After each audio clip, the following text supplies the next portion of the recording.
Capítulo 23. Vaticinios alentadores. Cuando hubo pasado el tiempo en que al principio se había esperado la venida del Señor, la primavera de 1844, los que así habían esperado con fe su advenimiento se vieron envueltos durante algún tiempo en la duda y la incertidumbre. Mientras que el mundo los consideraba como completamente derrotados y como si se hubiese probado que habían estado acariciando un engaño, la fuente de su consuelo seguía siendo la palabra de Dios. Muchos continuaron escudriñando las santas escrituras, examinando de nuevo las pruebas de su fe y estudiando detenidamente las profecías para obtener más luz.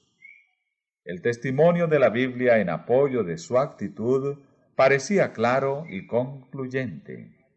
Había señales que no podían ser mal interpretadas y que daban como cercana la venida de Cristo. La bendición especial del Señor, manifestada tanto en la conversión de los pecadores como en el reavivamiento de la vida espiritual entre los cristianos, había probado que el mensaje provenía del cielo, y aunque los creyentes no podían explicar el chasco que habían sufrido, abrigaban la seguridad de que Dios los había dirigido en lo que habían experimentado.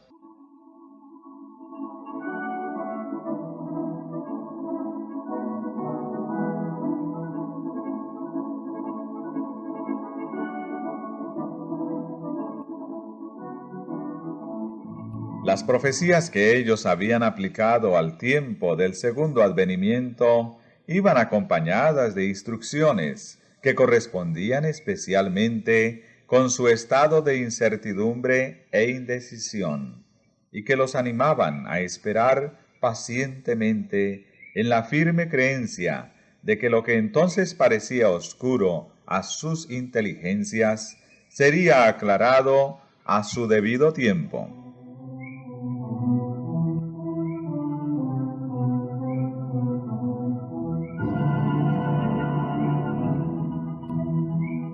Entre estas profecías se encontraba la de Habacuc 2, 1 al 4. Me pondré, dije, sobre mi atalaya, me colocaré sobre la fortaleza, y estaré mirando para ver qué me dirás, Dios, y lo que yo he de responder tocante a mi queja. A lo que respondió Jehová y dijo, escribe la visión, y escúlpela sobre tablillas, para que se pueda leer corrientemente, porque la visión todavía tardará hasta el plazo señalado, bien que se apresura hacia el fin, y no engañará la esperanza. Aunque tardare, aguárdala, porque de seguro vendrá, no se tardará. Pero he aquí, al ensoberbecido, su alma no es recta en él. El justo empero, por su fe, vivirá.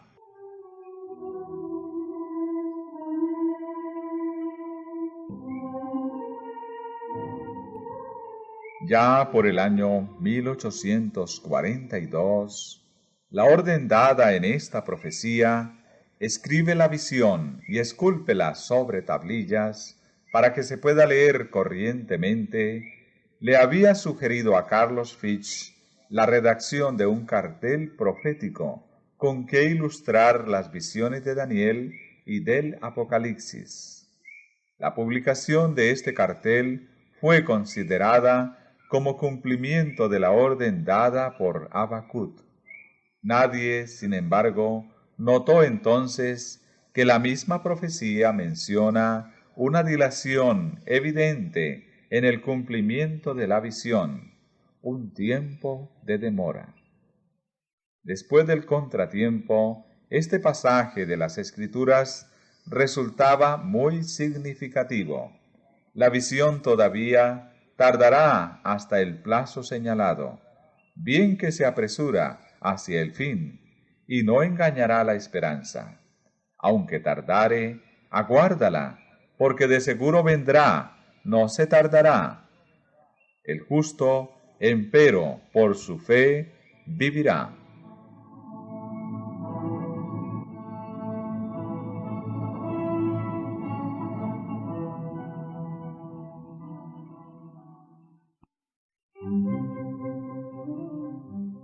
Una porción de la profecía de Ezequiel fue también fuente de fuerza y de consuelo para los creyentes. Tuve además revelación de Jehová que decía: Hijo del hombre, ¿qué refrán es este que tenéis en la tierra de Israel que dice: se van prolongando los días y fracasa toda visión? Por tanto, diles: han llegado los días y el efecto de cada visión. Hablaré, y la cosa que dijere se efectuará, no se dilatará más. Los de la casa de Israel están diciendo: la visión que éste ve es para de aquí a muchos días. Respecto de tiempos lejanos profetiza él. Por tanto, diles: así dice Jehová el Señor: no se dilatará más ninguna de mis palabras. Lo que yo dijere se cumplirá. Los que esperaban se regocijaron en la creencia de que aquel que conoce el fin desde el principio había mirado a través de los siglos y, previendo su contrariedad, les había dado palabras de valor y esperanza. De no haber sido por esos pasajes de las Santas Escrituras que los exhortaban a esperar con paciencia y firme confianza en la palabra de Dios, su fe habría cejado en la hora de la prueba.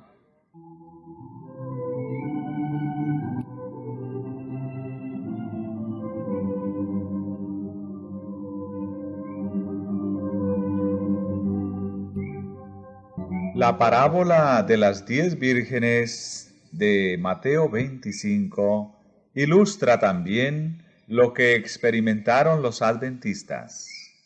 En el capítulo 24 de San Mateo, en contestación a la pregunta de sus discípulos respecto a la señal de su venida y del fin del mundo, Cristo había anunciado algunos de los acontecimientos más importantes de la historia del mundo y de la Iglesia, desde su primer advenimiento hasta su segundo, a saber, la destrucción de Jerusalén, la gran tribulación de la Iglesia bajo las persecuciones paganas y papales, el oscurecimiento del sol y de la luna, y la caída de las estrellas. Después habló de su venida en su reino, y refirió la parábola que describe las dos clases de siervos que esperarían su aparecimiento. El capítulo 25 empieza con las palabras: entonces el reino de los cielos será semejante a 10 vírgenes. Aquí se presenta a la Iglesia que vive en los últimos días la misma enseñanza de que se habla al fin del capítulo 24. Lo que ella experimenta se ilustra con las particularidades de un casamiento oriental.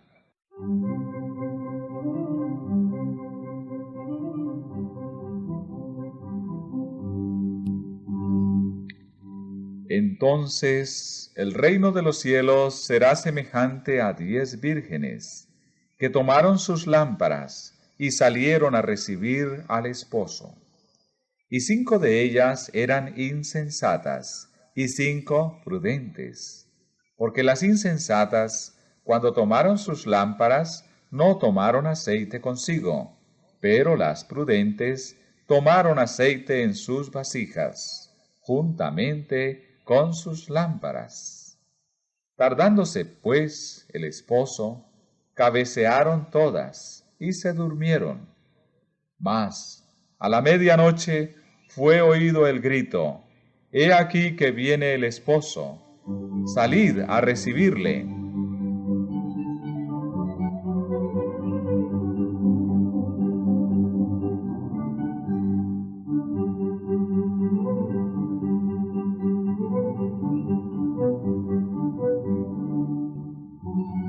Se comprendía que la venida de Cristo, anunciada por el mensaje del primer ángel, estaba representada por la venida del esposo.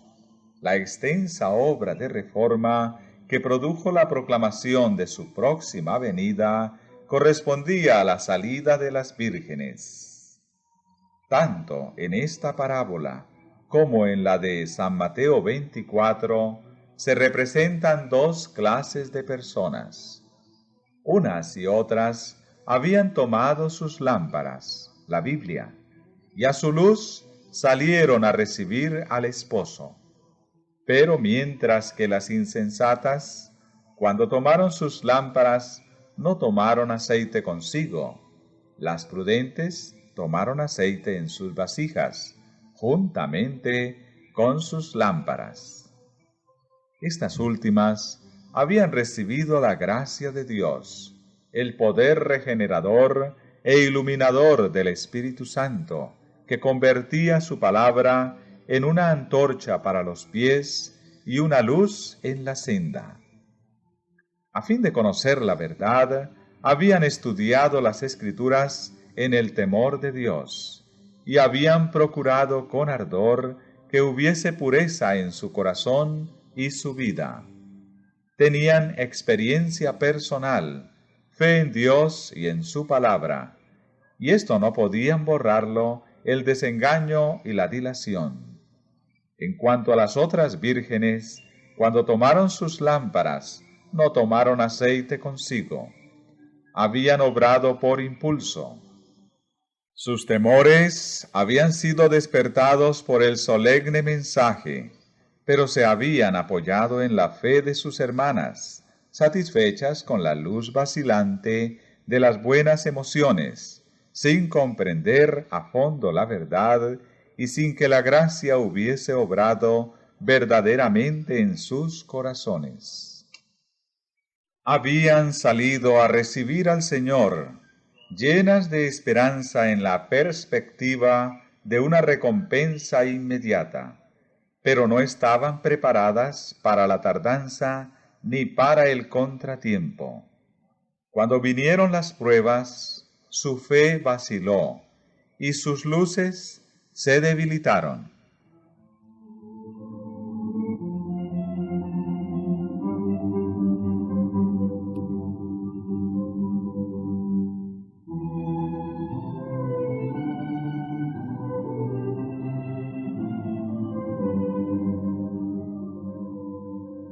Tardándose pues el esposo, cabecearon todas y se durmieron.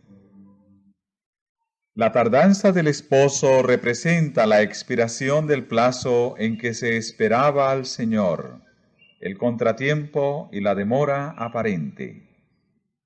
En ese momento de incertidumbre, el interés de los superficiales y de los sinceros a medias empezó a vacilar y cejaron en sus esfuerzos. Pero aquellos cuya fe descansaba en un conocimiento personal de la Biblia, tenían bajo los pies una roca que no podía ser barrida por las olas de la contrariedad. Cabecearon todas y se durmieron.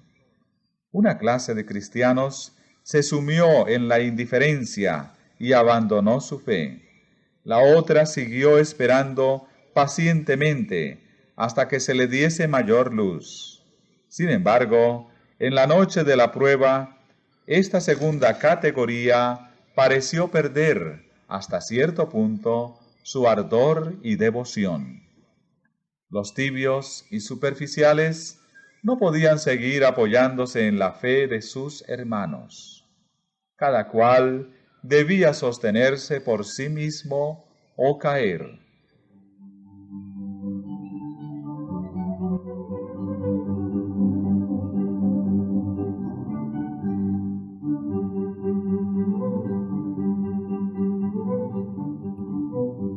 aquel entonces despuntó el fanatismo.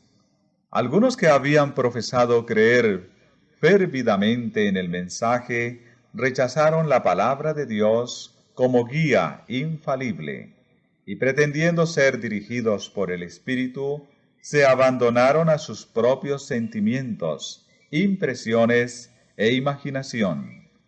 Había quienes manifestaban un ardor ciego y fanático y censuraban a todos los que no querían aprobar su conducta. Sus ideas y sus actos, inspirados por el fanatismo, no encontraban simpatía entre la gran mayoría de los adventistas. No obstante, sirvieron para atraer oprobio sobre la causa de la verdad.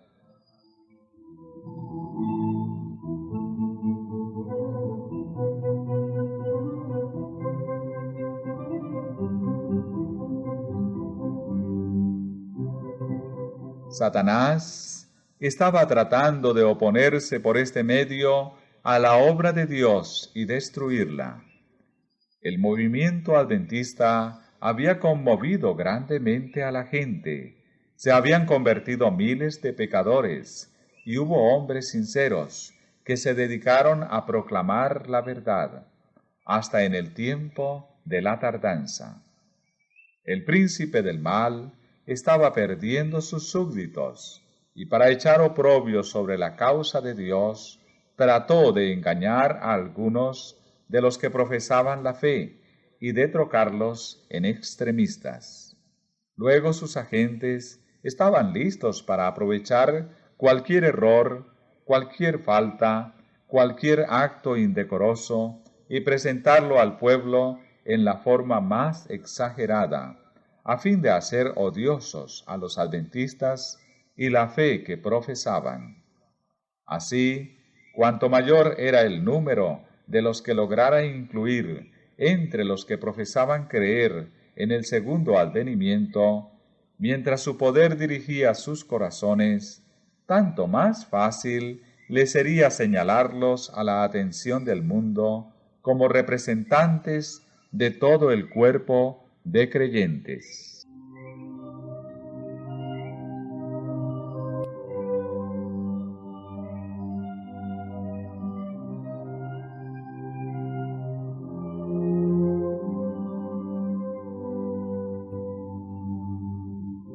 Satanás es el acusador de nuestros hermanos, y es su espíritu el que inspira a los hombres a acechar los errores y defectos del pueblo de Dios y a darles publicidad, mientras que no se hace mención alguna de las buenas acciones de este mismo pueblo.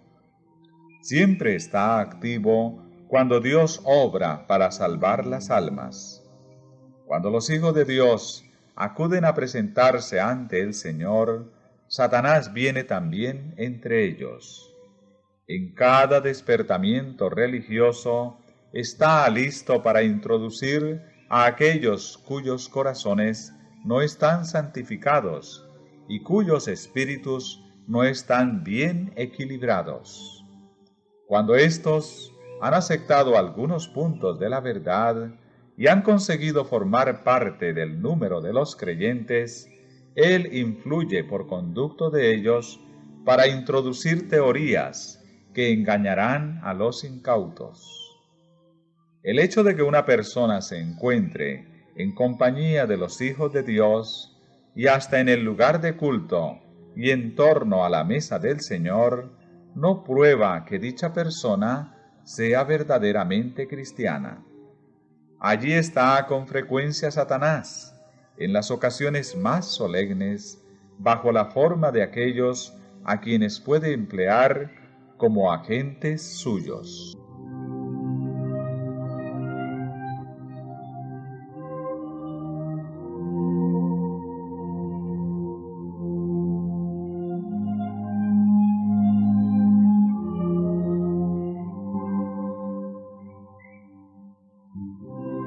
El príncipe del mal disputa cada pulgada del terreno por el cual avanza el pueblo de Dios en su peregrinación hacia la ciudad celestial.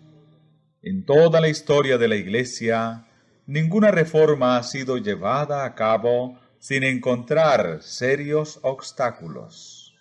Así aconteció en los días de San Pablo. Dondequiera que el apóstol fundase una iglesia, había algunos que profesaban aceptar la fe, pero que introducían herejías que, de haber sido recibidas, habrían hecho desaparecer el amor a la verdad. Lutero tuvo también que sufrir gran aprieto y angustia debido a la conducta de fanáticos que pretendían que Dios había hablado directamente por ellos y que, por lo tanto, ponían sus propias ideas y opiniones por encima del testimonio de las Santas Escrituras. Muchos a quienes le faltaba fe y experiencia, pero a quienes les sobraba confianza en sí mismos y a quienes les gustaba oír y contar novedades, fueron engañados por los acertos de los nuevos maestros y se unieron a los agentes de Satanás en la tarea de destruir lo que, movido por Dios, Lutero había edificado. Y los Wesleys y otros que por su influencia y su fe fueron causa de bendición para el mundo, tropezaron a cada paso con las artimañas de Satanás, que consistían en empujar a personas de celo exagerado, desequilibradas y no santificadas, a excesos de fanatismo de toda clase.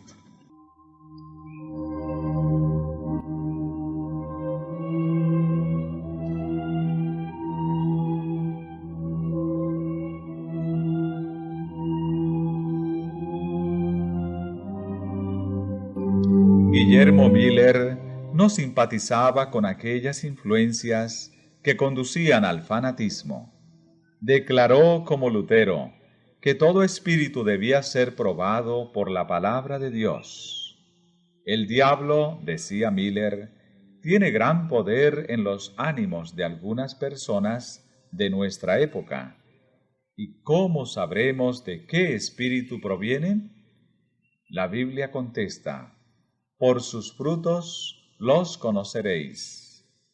Hay muchos espíritus en el mundo y se nos manda que los probemos. El espíritu que no nos hace vivir sobria, justa y piadosamente en este mundo no es de Cristo. Estoy más y más convencido de que Satanás tiene mucho que ver con estos movimientos desordenados. Muchos de los que entre nosotros aseveran estar completamente santificados no hacen más que seguir las tradiciones de los hombres y parecen ignorar la verdad tanto como otros que no hacen tales acertos. El espíritu de error nos alejará de la verdad, mientras que el Espíritu de Dios nos conducirá a ella. Pero decís vosotros, una persona puede estar en el error y pensar que posee la verdad. ¿Qué hacer en tal caso? A lo que contestamos, el Espíritu y la palabra están de acuerdo. Si alguien se juzga a sí mismo por la palabra de Dios y encuentra armonía perfecta en toda la palabra, entonces debe creer que posee la verdad.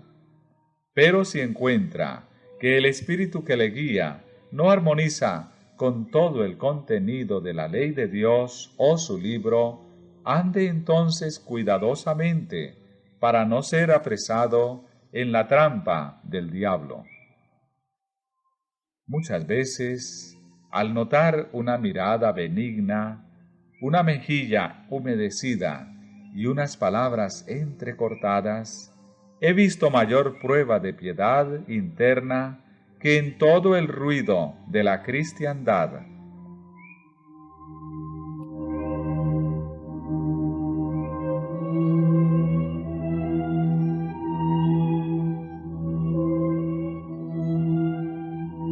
En los días de la Reforma, Los adversarios de ésta achacaron todos los males del fanatismo a quienes lo estaban combatiendo con el mayor ardor. Algo semejante hicieron los adversarios del movimiento adventista, y no contentos con desfigurar y abultar los errores de los extremistas y fanáticos, hicieron circular noticias desfavorables que no tenían el menor viso de verdad. Esas personas eran dominadas por prejuicios y odios.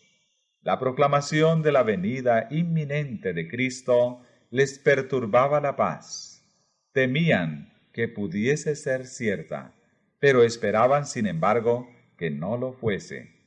Y este era el motivo secreto de su lucha contra los adventistas y su fe.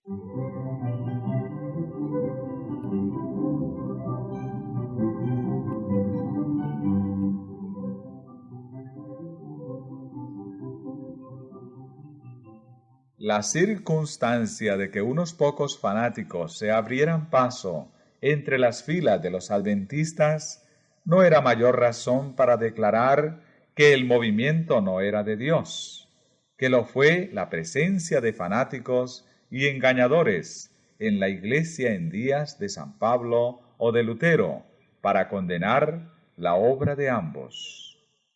Despierte el pueblo de Dios de su somnolencia y emprenda seriamente una obra de arrepentimiento y de reforma.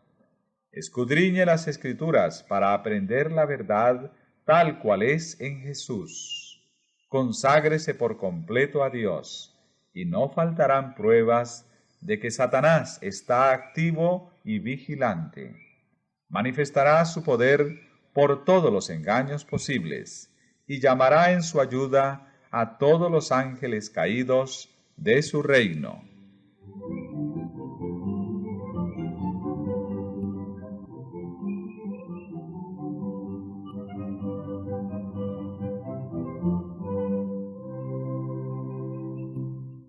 No fue la proclamación del segundo advenimiento lo que dio origen al fanatismo y a la división. Estos aparecieron en el verano de 1844, cuando los adventistas se encontraban en un estado de duda y perplejidad con respecto a su situación real. La predicación del mensaje del primer ángel y del clamor de medianoche tendía directamente a reprimir el fanatismo y la disensión. Los que participaban en estos solemnes movimientos estaban en armonía. Sus corazones estaban llenos de amor mutuo y de amor hacia Jesús, a quien esperaban ver pronto. Una sola fe y una sola esperanza bendita los elevaban por encima de cualquier influencia humana y les servían de escudo contra los ataques de Satanás.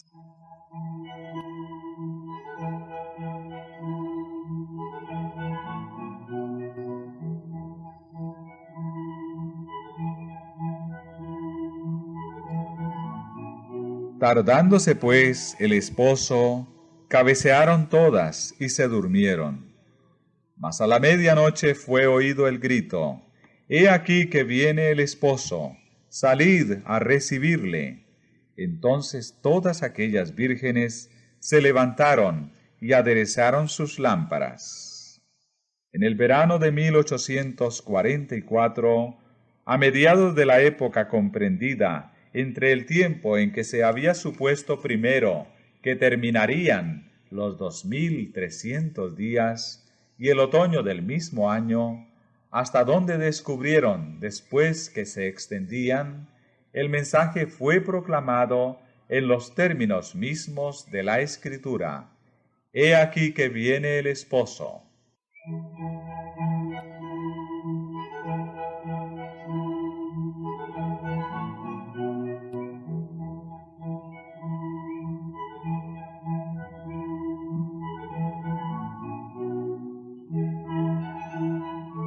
Lo que condujo a este movimiento fue el haberse dado cuenta de que el decreto de Artajerjes en pro de la restauración de Jerusalén, el cual formaba el punto de partida del periodo de los 2300 días, empezó a regir en el otoño del año 457 a.C., y no a principios del año, como se había creído anteriormente. Contando desde el otoño de 457, los 2300 años concluían en el otoño de 1844.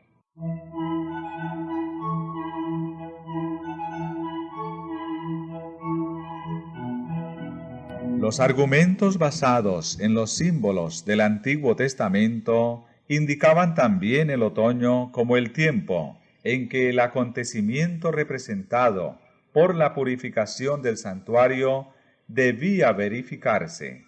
Esto resultó muy claro cuando la atención se fijó en el modo en que los símbolos relativos al primer advenimiento de Cristo se habían cumplido.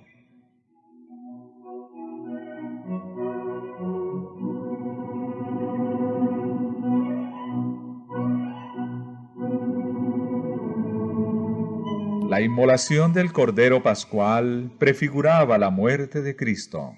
San Pablo dice: nuestra Pascua, que es Cristo, fue sacrificada por nosotros. La gavilla de las primicias del trigo, que era costumbre mecer ante el Señor en tiempo de la Pascua, era figura típica de la resurrección de Cristo. San Pablo dice, hablando de la resurrección del Señor y de todo su pueblo: Cristo las primicias, luego los que son de Cristo en su venida. Como la gavilla de la ofrenda mecida, que era las primicias o los primeros granos maduros recogidos antes de la cosecha, así también Cristo es primicias de aquella inmortal cosecha de rescatados que en la resurrección futura serán recogidos en el granero de Dios.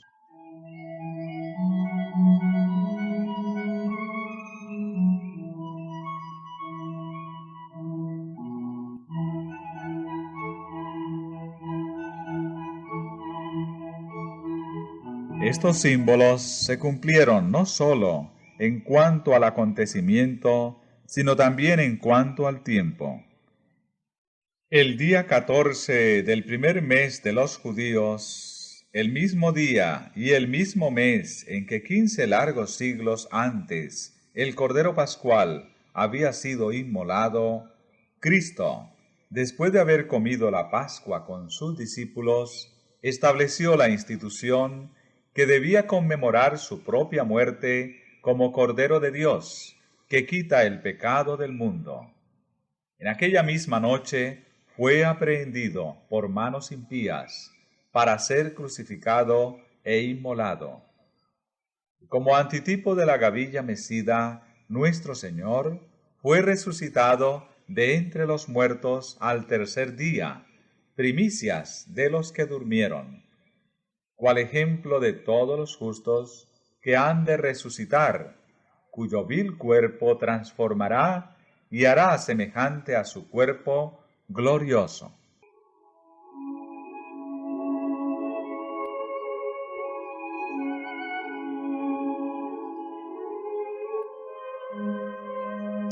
Asimismo, los símbolos que se refieren al segundo advenimiento deben cumplirse en el tiempo indicado por el ritual simbólico. Bajo el régimen mosaico, la purificación del santuario, o sea, el gran día de la expiación, caía en el 10º día del 7º mes judío, cuando el sumo sacerdote, habiendo hecho expiación por todo Israel y habiendo quitado así sus pecados del santuario, salía a bendecir al pueblo. Así se creyó que Cristo, nuestro sumo sacerdote, aparecería para purificar la tierra por medio de la destrucción del pecado y de los pecadores, y para conceder la inmortalidad a su pueblo que le esperaba. El 10º día del 7º mes, el gran día de la expiación, el tiempo de la purificación del santuario, el cual en el año 1844 caía el 22 de octubre, fue considerado como el día de la venida del Señor. Esto estaba en consonancia con las pruebas ya presentadas de que los 2300 días terminarían en el otoño, y la conclusión parecía irrebatible.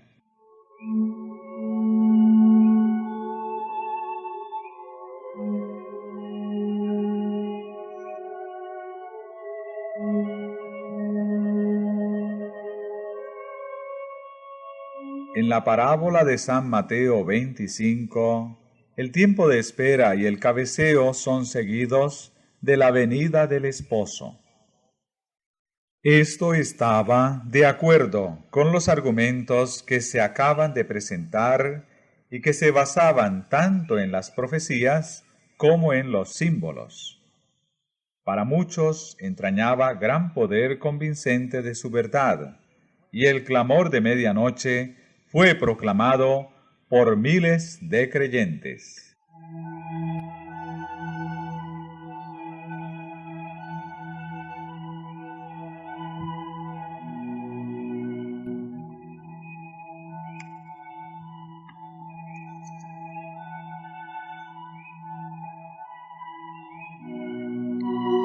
Como marea creciente, el movimiento se extendió por el país.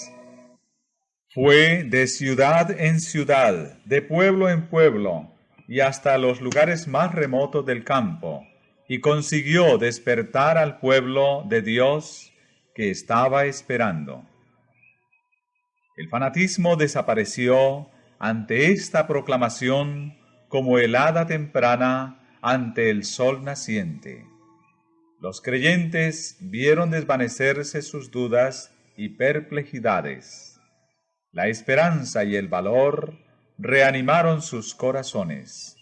La obra quedaba libre de las exageraciones propias de todo arrebato que no es dominado por la influencia de la palabra y del Espíritu de Dios.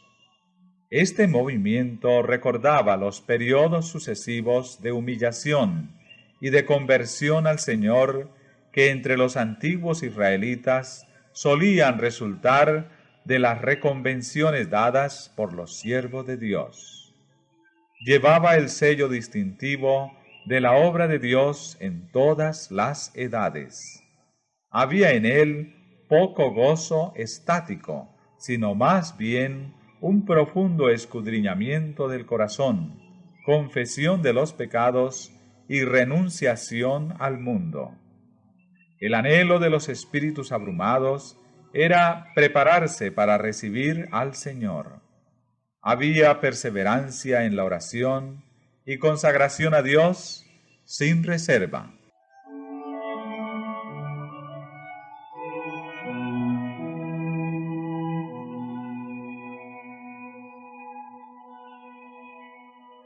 Dijo Miller al describir esta obra: no hay gran manifestación de gozo. No parece sino que éste fuera reservado para más adelante, para cuando el cielo y tierra gocen juntos de dicha indecible y gloriosa. No se oye tampoco en ella grito de alegría, pues esto también está reservado para la aclamación que ha de oírse del cielo. Los cantores callan. Están esperando poder unirse a las huestes angelicales, al coro del cielo. No hay conflicto de sentimientos, todos son de un corazón y de una mente.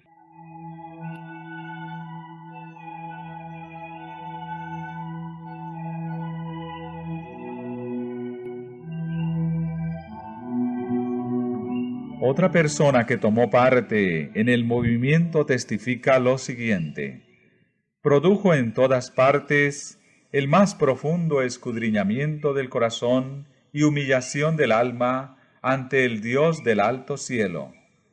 Ocasionó un gran desapego de las cosas de este mundo hizo cesar las controversias y animosidades, e impulsó a confesar los malos procederes y a humillarse ante Dios, y a dirigirle súplicas sinceras y ardientes para obtener perdón.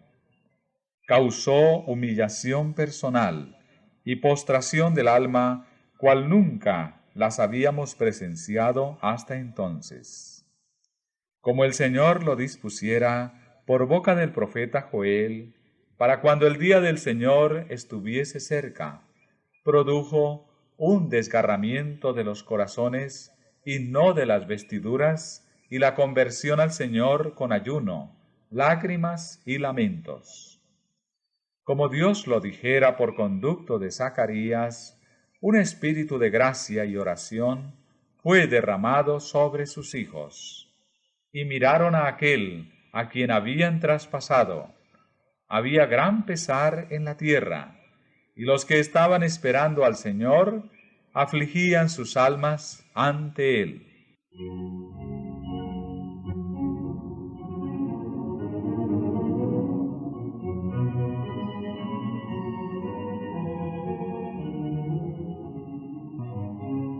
Entre todos los grandes movimientos religiosos habidos desde los días de los apóstoles, ninguno resultó más libre de imperfecciones humanas y engaños de Satanás que el del otoño de 1844. Ahora mismo, después del transcurso de muchos años, todos los que tomaron parte en aquel movimiento y han permanecido firmes en la verdad, sienten aún la santa influencia de tan bendita obra y dan testimonio de que ella era de Dios.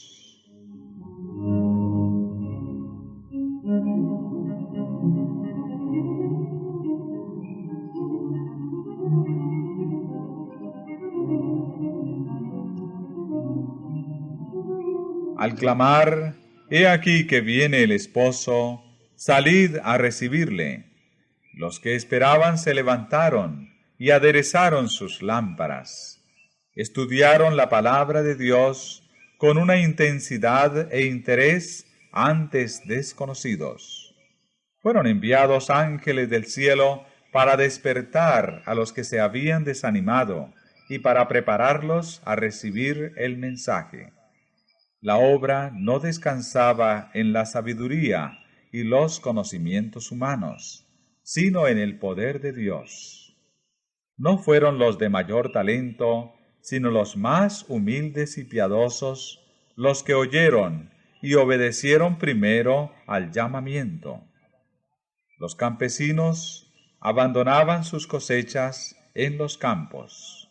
Los artesanos dejaban sus herramientas y con lágrimas y gozo iban a pregonar el aviso.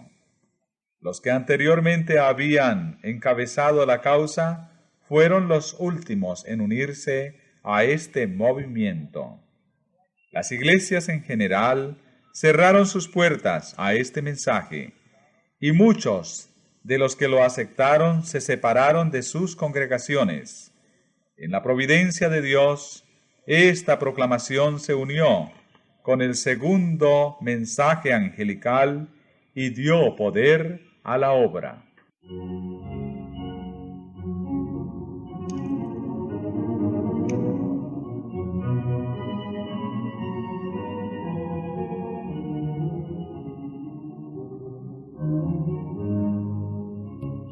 El mensaje, «He aquí que viene el esposo», no era tanto un asunto de argumentación, si bien la prueba de las Escrituras era clara y terminante. Iba acompañado de un poder que movía e impulsaba al alma. No había dudas ni discusiones. Con motivo de la entrada triunfal de Cristo en Jerusalén, el pueblo que se había reunido de todas partes del país para celebrar la fiesta fue en tropel al Monte de los Olivos.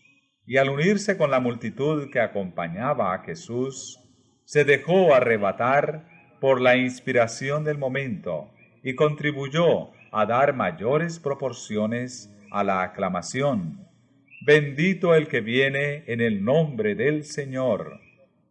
Del mismo modo, los incrédulos que se agolpaban en las reuniones adventistas, unos por curiosidad, otros tan solo para ridiculizarlas, sentían el poder convincente que acompañaba el mensaje: «He aquí que viene el esposo».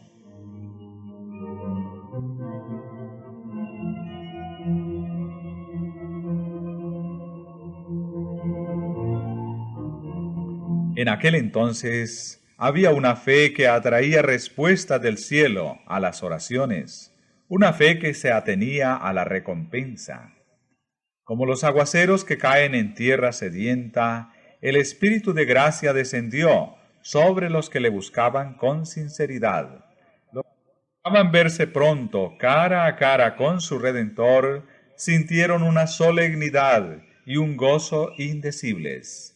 El poder suavizador y sojuzgador del Espíritu Santo cambiaba los corazones, pues sus bendiciones eran dispensadas abundantemente sobre los fieles creyentes.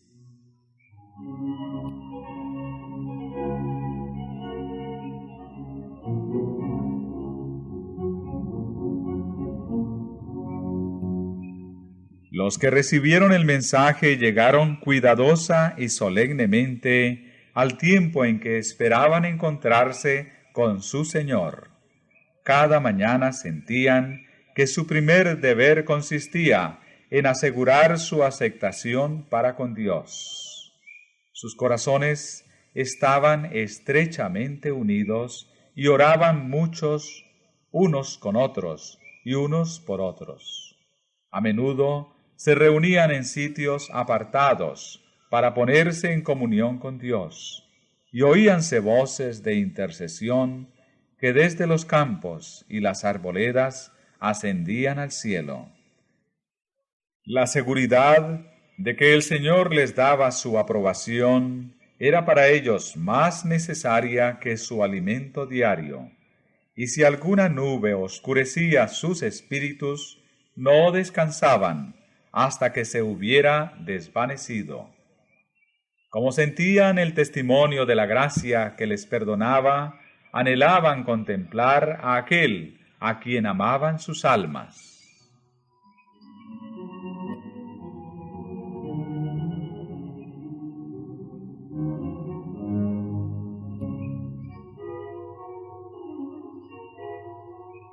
Pero un desengaño más les estaba reservado.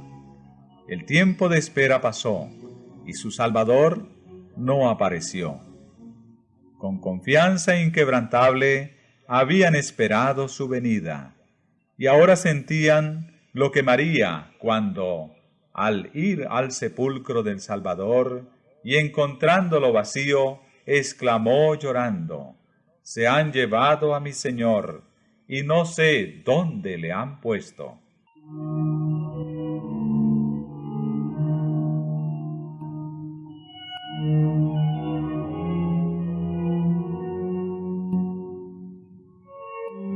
Un sentimiento de pavor, el temor en que el mensaje fuese verdad, había servido durante algún tiempo para refrenar al mundo incrédulo. Cumplido el plazo, ese sentimiento no desapareció del todo.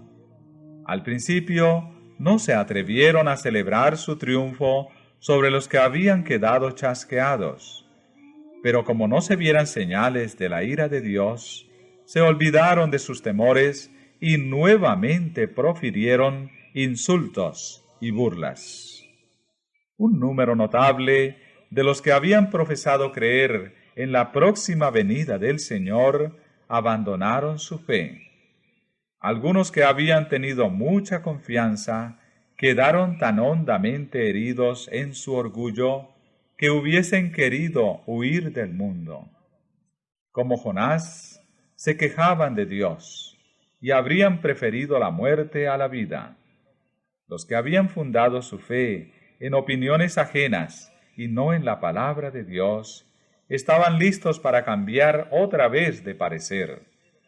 Los burladores atrajeron a sus filas a los débiles y cobardes, y todos estos convinieron en declarar que ya no podía haber temor ni expectación.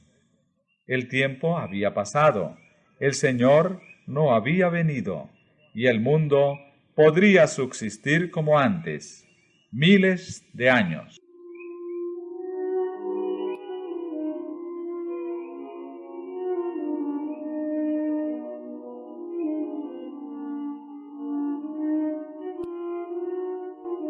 Los creyentes fervientes y sinceros lo habían abandonado todo por Cristo y habían gozado de su presencia como nunca antes. Creían haber dado su último aviso al mundo y, esperando ser recibidos pronto en la sociedad de su divino Maestro y de los ángeles celestiales, se habían separado en su mayor parte de los que no habían recibido el mensaje. Habían orado con gran fervor: ven, Señor Jesús, ven presto, pero no vino. Reasumir entonces la pesada carga de los cuidados y perplejidades de la vida y soportar las afrentas y escarnios del mundo constituía una dura prueba para su fe y paciencia.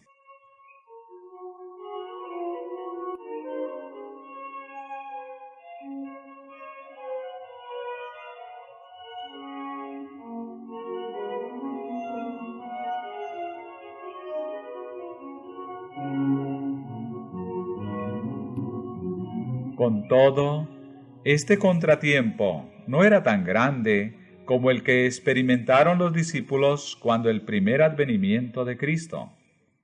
Cuando Jesús entró triunfalmente en Jerusalén, sus discípulos creían que estaba a punto de subir al trono de David y de libertar a Israel de sus opresores.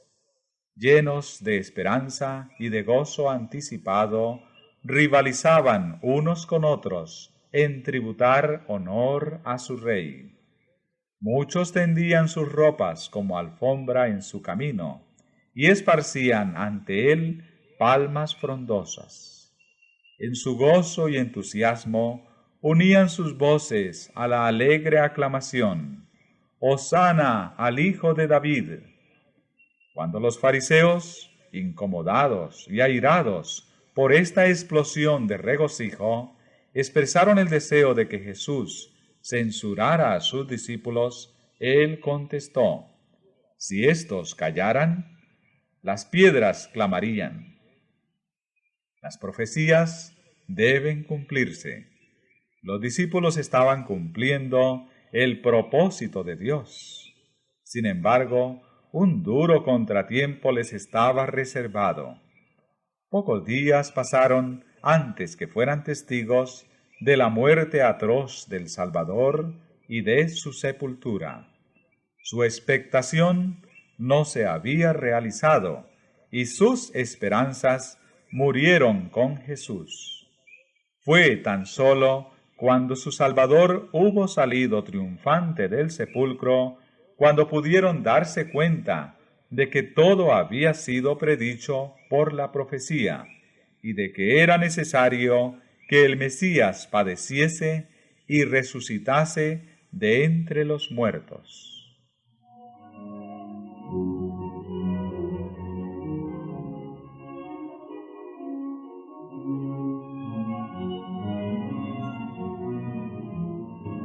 «500 años antes, el Señor había declarado por boca del profeta Zacarías: regocíjate en gran manera, oh hija de Sión, rompe en aclamaciones, oh hija de Jerusalén. He aquí que viene a ti tu rey, justo y victorioso, humilde y cabalgando sobre un asno, es decir, sobre un pollino hijo de asna». Si los discípulos se hubiesen dado cuenta de que Cristo iba al encuentro del juicio y de la muerte, no habrían podido cumplir esta profecía.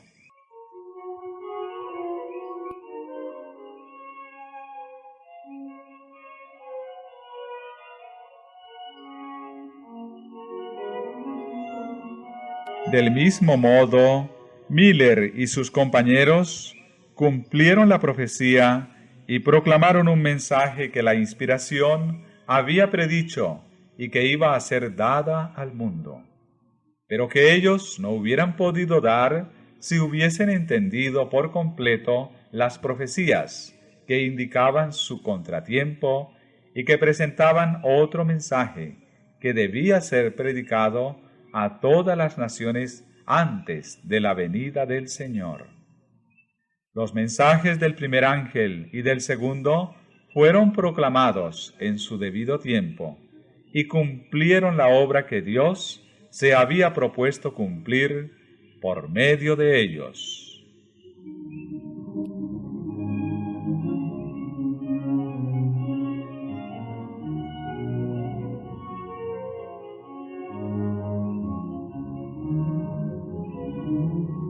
El mundo había estado observando y creía que todo el sistema adventista sería abandonado en caso de que pasase el tiempo sin que Cristo viniese. Pero aunque muchos, al ser muy tentados, abandonaron su fe, hubo algunos que permanecieron firmes. Los frutos del movimiento adventista, el espíritu de humildad, el examen del corazón, la renunciación al mundo y la reforma de la vida que habían acompañado la obra, probaban que ésta era de Dios. No se atrevían a negar que el poder del Espíritu Santo hubiera acompañado la predicación del segundo advenimiento, y no podían descubrir error alguno en el cómputo de los periodos proféticos. Los más hábiles de sus adversarios no habían logrado echar por tierra su sistema de interpretación profética. Sin pruebas bíblicas, no podían consentir en abandonar posiciones que habían sido alcanzadas merced a la oración y a un estudio formal de las Escrituras, por inteligencias alumbradas por el Espíritu de Dios y por corazones en los cuales ardía el poder vivificante de éste, pues eran posiciones que habían resistido a las críticas más agudas y a la oposición más violenta por parte de los maestros de religión del pueblo y de los sabios mundanos, y que habían permanecido firmes ante las fuerzas combinadas del saber y de la elocuencia, y las afrentas y ultrajes tanto de los hombres de reputación como de los más viles.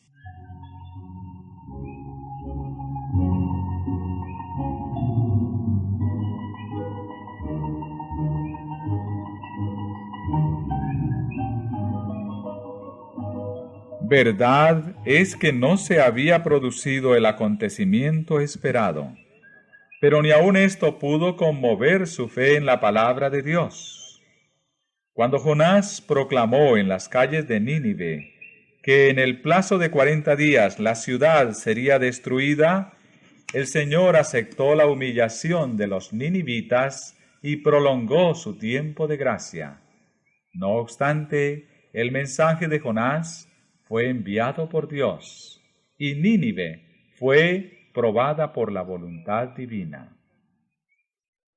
Los adventistas creyeron que Dios les había inspirado de igual modo para proclamar el aviso del juicio. El aviso, decían, probó los corazones de todos los que lo oyeron y despertó interés por el advenimiento del Señor. O determinó un odio a su venida que resultó visible o no, pero que es conocido por Dios. Trazó una línea divisoria, de suerte que los que quieran examinar sus propios corazones pueden saber de qué lado de ella se habrían encontrado en caso de haber venido el Señor entonces. Si habrían exclamado, «He aquí, este es nuestro Dios, le hemos esperado y Él nos salvará», o si habrían clamado a los montes y a las peñas para que cayeran sobre ellos y los escondieran de la presencia del que está sentado en el trono y de la ira del Cordero. Creemos que Dios probó así a su pueblo y su fe, y vio si en la hora de aflicción retrocederían del sitio en que creyeran conveniente colocarlos, y si abandonarían este mundo, confiando absolutamente en la palabra de Dios.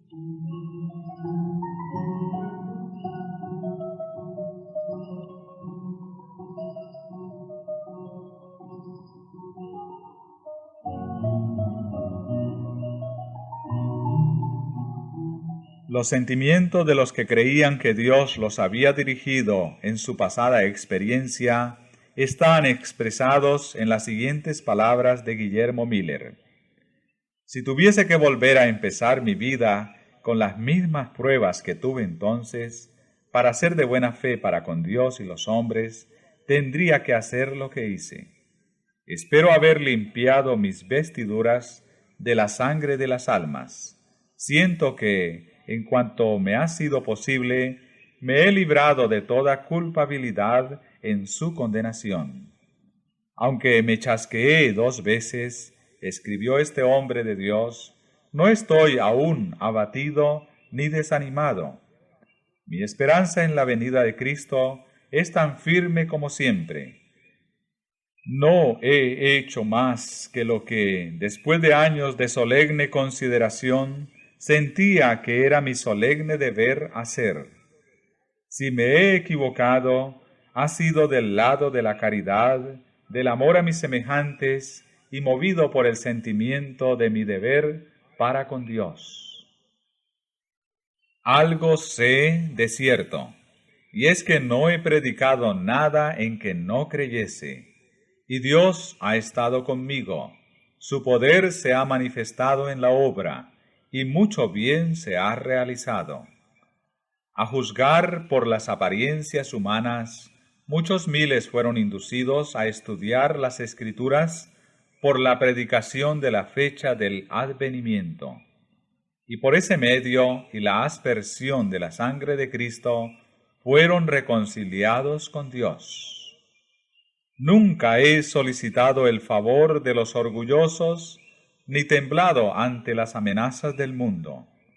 No seré yo quien compre ahora su favor, ni vaya más allá del deber para despertar su odio. Nunca imploraré de ellos mi vida, ni vacilaré en perderla, si Dios en su providencia así lo dispone.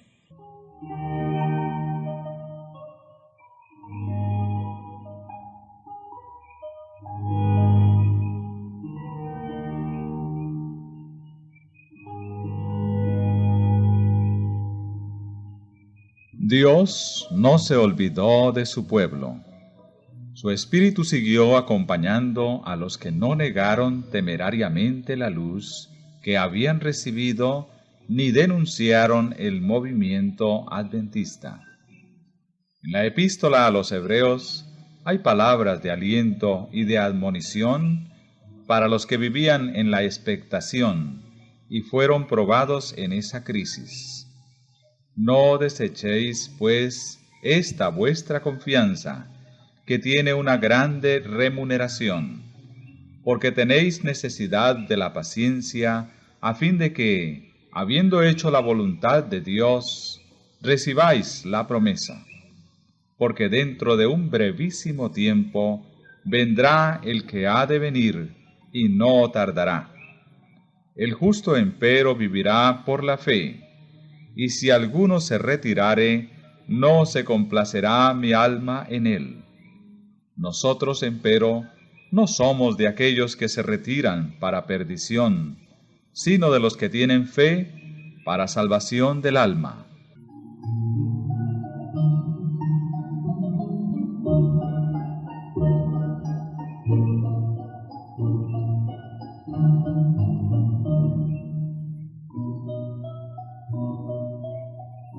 Que esta admonestación va dirigida a la Iglesia en los últimos días se echa de ver por las palabras que indican la proximidad de la venida del Señor, porque dentro de un brevísimo tiempo vendrá el que ha de venir, y no tardará. Y este pasaje implica claramente que habría una demora aparente y que el Señor parecería tardar en venir. La enseñanza dada aquí se aplica especialmente a lo que les pasaba a los adventistas en ese entonces. Los cristianos a quienes van dirigidas esas palabras estaban en peligro de zozobrar en su fe. Habían hecho la voluntad de Dios al seguir la dirección de su Espíritu y de su palabra, pero no podían comprender los designios que había tenido en lo que habían experimentado, ni podían discernir el sendero que estaba ante ellos, y estaban tentados a dudar de si en realidad Dios los había dirigido. Entonces era cuando estas palabras tenían su aplicación. El justo empero vivirá por la fe. Mientras la luz brillante del clamor de medianoche había alumbrado su sendero, y habían visto abrirse el sello de las profecías y cumplirse con presteza las señales que anunciaban la proximidad de la venida de Cristo, habían andado en cierto sentido por la vista. Pero ahora, abatidos por esperanzas defraudadas, sólo podían sostenerse por la fe en Dios y en su palabra. El mundo escarnecedor decía: habéis sido engañados. Abandonad vuestra fe y declarad que el movimiento adventista era de Satanás. Pero la palabra de Dios declaraba: si alguno se retirare, no se complacerá mi alma en él. Renunciar entonces a su fe y negar el poder del Espíritu Santo que había acompañado al mensaje, habría equivalido a retroceder camino de la perdición. Estas palabras de San Pablo los alentaban a permanecer firmes. No desechéis, pues, esta vuestra confianza. Tenéis necesidad de la paciencia, porque dentro de un brevísimo tiempo vendrá el que ha de venir, y no tardará. El único proceder seguro para ellos consistía en apreciar la luz que ya habían recibido de Dios, atenerse firmemente a sus promesas y seguir escudriñando las sagradas Escrituras, esperando con paciencia y velando para recibir mayor luz.